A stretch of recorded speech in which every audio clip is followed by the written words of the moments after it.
What's going on, everyone? Welcome to another deep dive today on the Littleroot Lessons channel. So, as always, I am Carter Noble, and today we're going to be talking about one of my favorite Draft League Pokemon that I've got the pleasure to play with multiple seasons now, Serena. For some reason, and I don't quite understand why, Serena, instead of being the queen Pokemon, is the fruit Pokemon, but I don't know, whatever.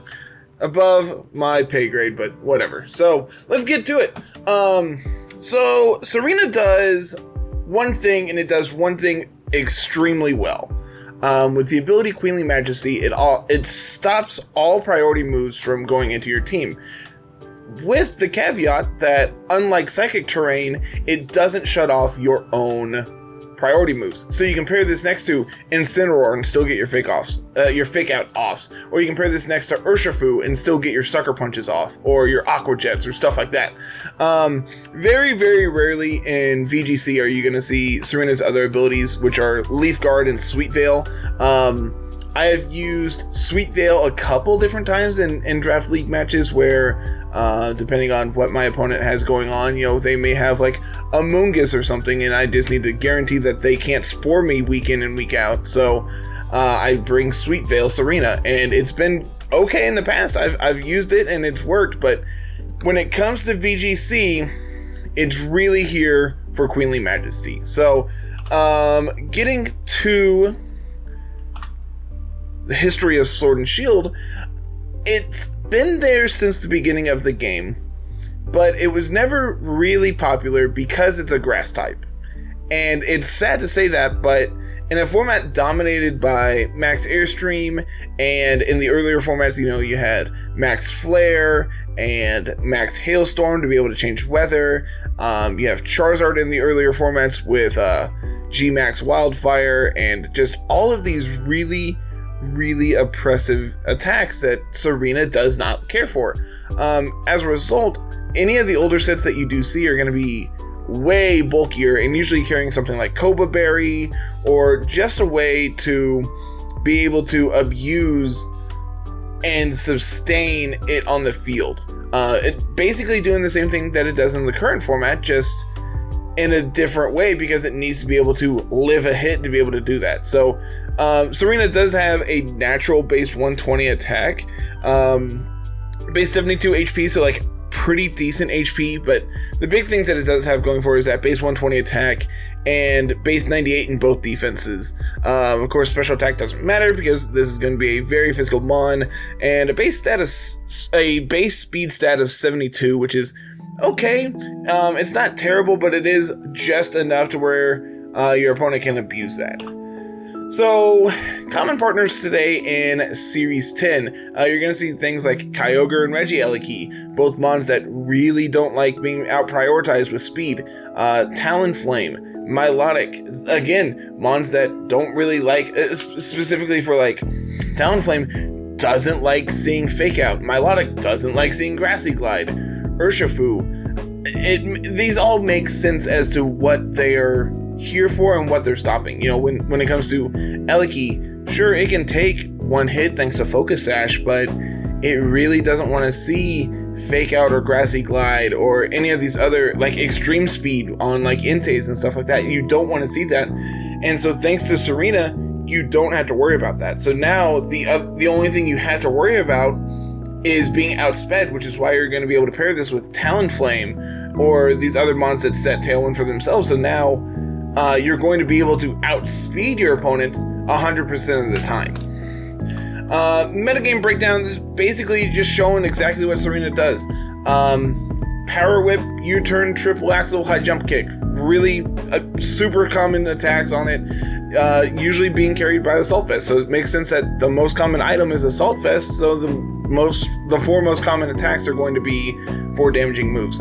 Interesting though, is Serena does have a really interesting support moveset as well, with Helping Hand, Taunt. You do get access to Grassy Glide, so you can really punish opposing Rillabooms, which is super cool. And Play Rough I felt was necessary to add down here just because its move pool is really interesting. There's a lot of different coverage moves that it gets access to, specifically like triple axle here, has access to Zen Headbutt. Probably not going to see that one too much. If you want, you could technically run screens on this because it has access to light screen and reflect. So I know a lot of this because I've played it a 100 different ways when it comes to Draft League, but it's really interesting to note here that even you're gonna, on this next couple slides, we're gonna see exactly how to build Tsareena, and you're gonna see sets that have this AV, Citrus Berry, and Wide Lens, just the 3 most common items. Or it's interesting to note that you can group basically all the berries together and make it where Serena is just this really hard to kill Pokemon, and that's really just how you build it. Is you're building it to be able to sustain itself and stay on the field for as long as possible to prevent your opponent from gaining that advantage from priority moves. So if we move here to the actual move sets, this first Assault Vest set, we do see Grassy Glide, U-Turn, Triple Axle, High Jump Kick, 3 of the most common moves. Personally, I really like Grassy Glide just because there is so much Rillaboom in this format that being able to punish them while being able to use priority yourself makes a ton of sense. You're able to trade out some of that. The Assault Vest set, I feel like, is not going to do as much damage because your job is to disrupt your opponent and stay on the field as long as possible, be able to switch in and out continuously with U-Turn. Whereas like this Figgy Berry set doesn't really care about having higher defenses because its job is to have that recovery from the berry and put on a ton of pressure while also being supportive with like Helping Hand, and if you want to, you could slot Taunt on here. Low Kick's another interesting move here that I've seen and I've ran on Serena in the past, especially in the current format where there is no Dynamax to punish it. Going for a low kick into something like a Groudon or a Zacian or a Zamazenta, where these heavier restricted Pokemon, it's going to do a ton. And then the wide lens wide lens set here just says, screw it, I'm here to dish out damage and do as much as I can as quickly as possible. So it's a much quicker version of Serena just because, we are base 164 speed, so we outspeed every other set here. But we're really reliant on hitting every move, and when we're going off of a max base 120 attack here, these attacks are going to do a ton. You're not going to miss your power whips nearly as often. You're not going to miss your triple axles. You're going to be able to dish out a ton of damage with this set. And if that's something you need, this is a really good set for you to be able to do it. Moving right along here, how do you beat it? It's really simple. Never give your opponent the advantage by going for a priority move if you see Serena in Team Preview.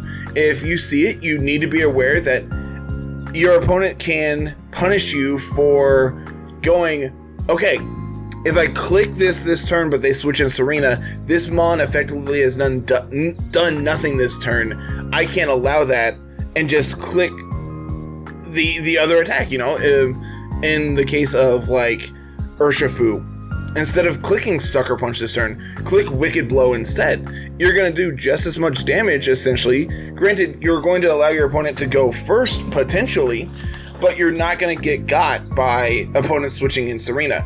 Another interesting thing here, because Serena does, its biggest weakness is its speed tier. Being that base 72 speed stat is not great, so you are able to threaten it that way as well, just being able to have your own form of the speed control with something like Regieleki going for Electro Webs and stuff, and being able to put on a ton of pressure against your opponent's team that way, to where your opponent's never able to capitalize on you not having priority moves.